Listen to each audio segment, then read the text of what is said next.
साथियों नमस्कार। आज हम कक्षा 9 के संस्कृत पाठ्यक्रम में निर्धारित पुस्तक शारदा के तीसरे पाठ को पढ़ेंगे। पाठ का नाम है आत्मवत सर्वभूतेषु यह पश्यति सह पंडितः।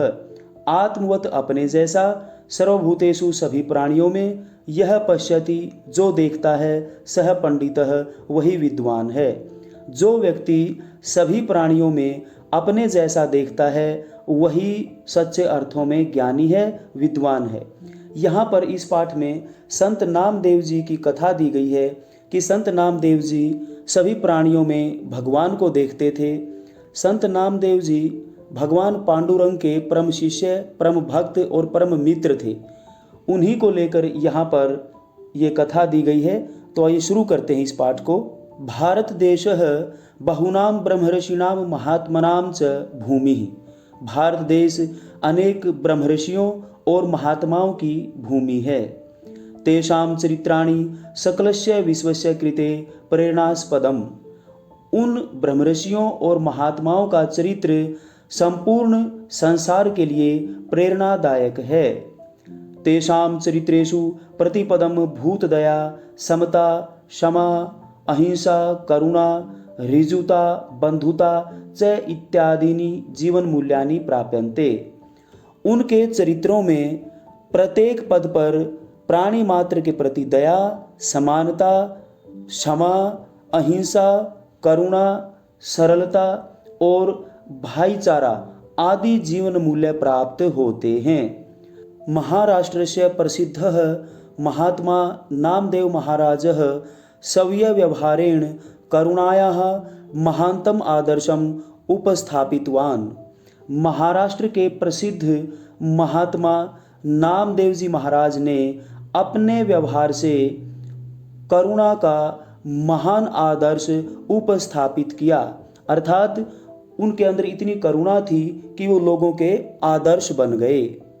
सह सर्वात्मकस्य ईश्वरस्य न केवलं संकीर्तनं कृतवान् अपितु सर्वेषु जीवेषु सह भगवन्तं दृष्टवान्।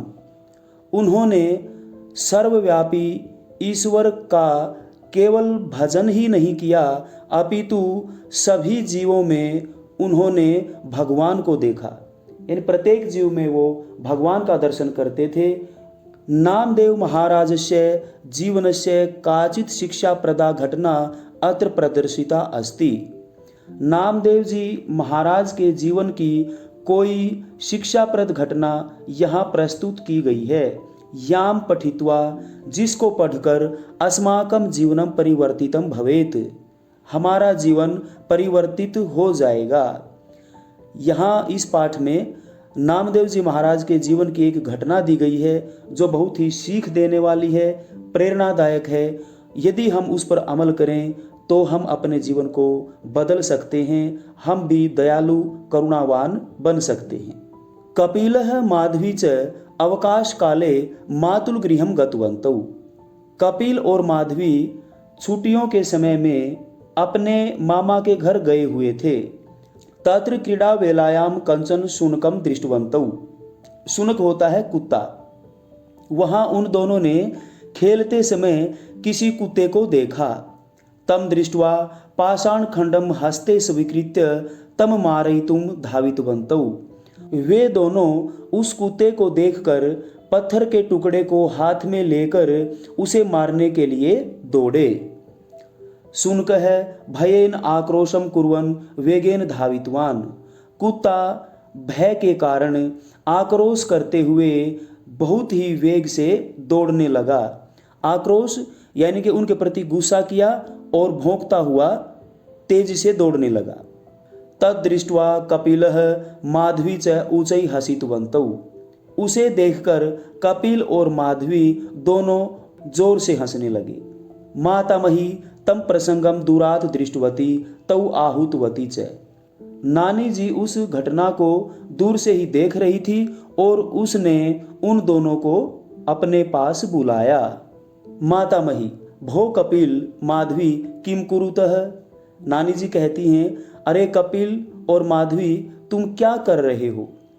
कपिलः मातामही पश्यतु किल।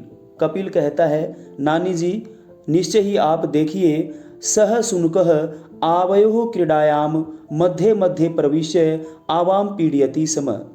वह कुत्ता हम दोनों के खेल के बीच बीच में आकर हम दोनों को तंग कर रहा था। अतः आवाम तम सम्यक दंडितवन्तौ, इसलिए हम दोनों ने उसे उचित दंड दे दिया। पुनः उच्चै हसितवन्तः, और फिर जोर से हंसने लग जाते हैं। मातामही वत्सौ अधुना क्रीडया अलम कथाम श्रोतुम इच्छतः वा। नानी जी कहती हैं, हे पुत्रो, अब खेल को रहने दो, क्या तुम कथा सुनना चाहते हो? उभावपि, दोनों।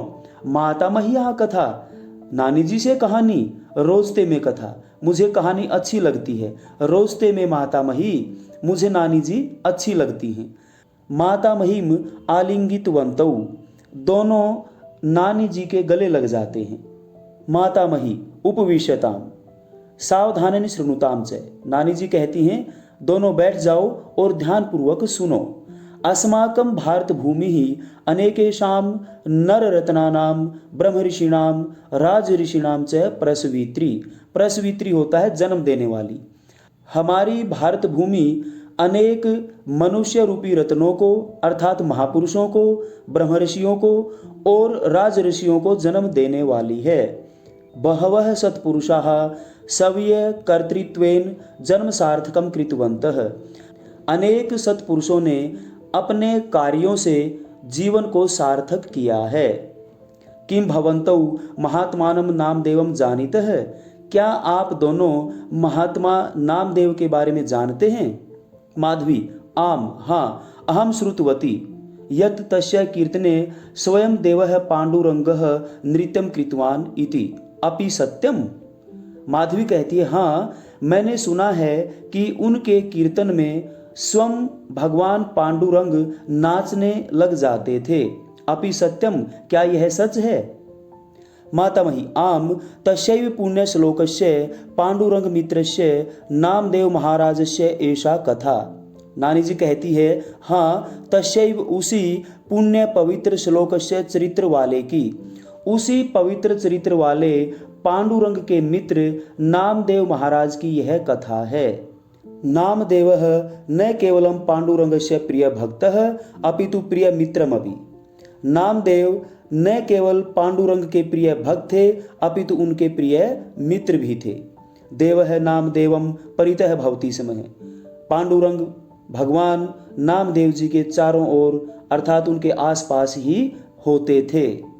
माधवी किम सत्यमेव नामदेवस्य मित्रम आसीत् पांडुरंगः, क्या यह सच है कि पांडुरंग नामदेव जी के मित्र थे? कपिलः किम देवेन सह अपि मित्रता संभवति, क्या देवता के साथ भी मित्रता हो सकती है? मातामही आम वत्सौ, हाँ पुत्रो, देवः पांडुरंगः नामदेवस्य प्रिय सुहृत आसीत्। भगवान पांडुरंग नामदेव के प्रिय मित्र थे। नामदेवः प्रतिदिनं पांडुरंगाय नैवेद्यं समर्प्य तं भोजयित्वा ततः परम एव अनम सेवते स्म। नामदेव प्रतिदिन भगवान पांडुरंग के लिए भोग समर्पित करके उनको भोजन खिलाकर उसके बाद ही खुद भोजन का सेवन करते थे। तस्य गुरु आसीत् विसोवा, संत नामदेव जी के गुरु विसोवा थे। विसोवा तम अध्यापितवान् यत् ईश्वरः न केवलं मंदिरे भवति अपितु सर्वेषु भूतेषु तस्य निवासो भवति। गुरु विसोवा जी ने नामदेव जी को पढ़ाया था कि ईश्वर केवल मंदिर में ही नहीं होता अपितु सभी प्राणियों में उसका निवास होता है। अतः तस्य सर्वात्मकस्य ईश्वरस्य पूजनम कुरु, इसलिए हे नामदेव, तुम उस सर्वव्यापक निराकार ईश्वर की पूजा करो। कपिलः मातामही, हे नानी जी, किम सत्यमेव ईश्वरः सर्वेषु भूतेषु निवसति, क्या सच में ही भगवान सभी प्राणियों में निवास करते हैं? मातामही आम शृणु वत्स, नामदेवः प्रतिदिनम् अतीव श्रद्धया निष्ठया भक्त्या च नैवेद्य स्थालिकाम आदाय मंदिरम गच्छति स्म। नानी जी कहती हैं, हाँ, सुनो पुत्र, नामदेव जी प्रतिदिन अत्यंत श्रद्धा, निष्ठा और भक्ति के साथ नैवेद्य की थाली लेकर मंदिर में जाते थे। एकदा सः नैवेद्यस्थालिकां गृहीत्वा विग्रहस्य पुरतः स्थापितवान्। एक बार उन्होंने भोग की थाली को लेकर भगवान की मूर्ति के सामने रख दी। नेत्रे निमील्य प्रार्थना कृतवान, और आंखें बंद करके उन्होंने प्रार्थना की, नैवेद्यम गृह्यताम देव भक्तिम में अचलाम कुरु, ईप्सितम में वरम देहि पर अत्र च पराम गतिम। नैवेद्यम भोग गृह्यताम ग्रहण कीजिए, भक्तिम में मुझे अचलाम अचल अखंड कुरु कीजिए या दीजिए, ईप्सितम मन चाहा वरम वरदान देहि दीजिए, पर अत्र परलोक पराम सर्वोच्च गतिम अवस्था को अर्थात मोक्ष को। हे प्रभु, इस भोग को ग्रहण कीजिए और मुझे अखंड भक्ति दे दीजिए। आप मुझे मेरा मन चाहा वरदान दीजिए और परलोक में मैं श्रेष्ठ गति को प्राप्त करूं, अर्थात मुझे मोक्ष प्राप्त हो जाए। शर्करा खंड खाद्यानि दधि क्षीर घृतानि च आहारम भक्ष्य भोज्यम च नैवेद्यम प्रतिगृह्यताम। शर्करा खंड खाद्यानि चीनी से बने हुए पदार्थ, दधि दही, क्षीर दूध, घृत घी, आहार भोजन, भक्ष्य भोजन पका हुआ भोजन, नैवेद्यम भोग प्रतिगृह्यताम ग्रहण कीजिए। और नामदेव जी कहने लगे कि हे प्रभु, मैं आपके लिए चीनी से बने हुए पदार्थ लेकर आया हूँ, दही घी और दूध लेकर आया हूँ, मैं भोजन और चबाकर खाए जाने वाले पके हुए भोजन लेकर आया हूँ, इस भोग को आप स्वीकार कीजिए। मंत्रम उच्चार्य श्रद्धया प्रणम्य सह नेत्रे उद्घाटितवान। मंत्र का उच्चारण करके श्रद्धा और प्रणाम करके उन्होंने अपनी आंखें खोली। अहो आश्चर्यम, अरे बड़ा आश्चर्य हुआ। पुरतः स्थितायाम स्थालिकायाम रोटी का न आसीत। सामने रखी हुई थाली में रोटी नहीं थी। माधवी, पांडुरंग आगत्य भक्षितवान किल किल निश्चय ही। माधवी कहती है, क्या भगवान पांडुरंग आकर उसको खा गए? मातामही, नहीं नहीं, कश्चन बुभुक्षितः शुनकः आगत्य रोटिकाम मुखे गृहीत्वा धावितवान। कोई भूखा कुत्ता आकर रोटी को मुंह में लेकर भाग गया। कपिल है, धिक शुनकम, उस कुत्ते को धिकार है।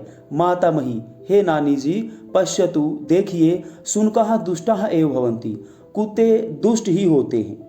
माधवी, सत्यम भ्रातः, हे भाई, तुम सच कह रहे हो। नामदेवस्य कियत दुखम जातम स्यात् खलु, निश्चय ही नामदेव को कितना दुख हुआ होगा। मातामही, पुत्रकौ शृणुताम, हे पुत्रो सुनो, नामदेवः शुनकस्य पृष्ठे अनुधावितवान। नामदेव जी कुत्ते के पीछे पीछे दौड़ने लगे। जानित है किमर्थम कथम च, क्या जानते हो किस लिए और क्यों? कपिल है, क्रोधेन लगुडम आदाय शुनकम ताड़यितुम धावितवान स्यात्। गुस्से से लगुडम लाठी को लेकर शुनकम ताड़यितुम कुत्ते को पीटने के लिए धावितवान स्यात् अवश्य ही दौड़े होंगे। कपिल कहता है कि गुस्से से लाठी हाथ में लेकर कुत्ते को पीटने के लिए अवश्य ही पीछे दौड़े होंगे। माधवी, दंडयितुम पाषाण खंडम आदाय धावितवान स्यात्।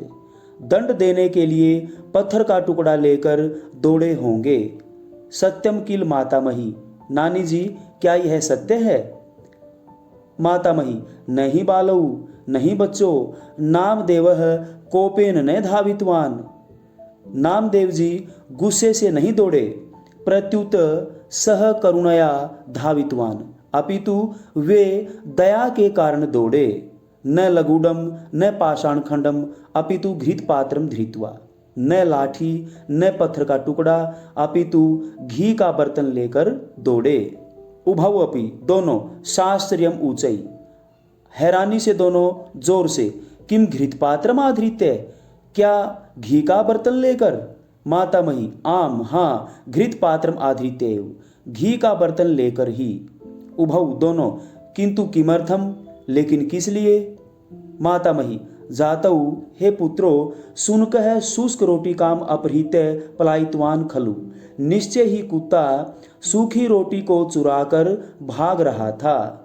महात्मनः नामदेवस्य चिंता आसीत् यत् यदि शुनकः शुष्क रोटी काम खादेत तर्हि तस्य उदरवेदना भवेत इति। महात्मा नामदेव की चिंता थी कि यदि कुत्ता सूखी रोटी खाएगा तो उसके पेट में दर्द हो जाएगा। अतः तस्य पीड़ा मा भवतु इति चिंतयन् घृतपात्रम् आदाय हे देव शुष्कां रोटिकां मा खादतु घृतम अपि स्वीकरोतु इति वदन अनुधावितवान सह।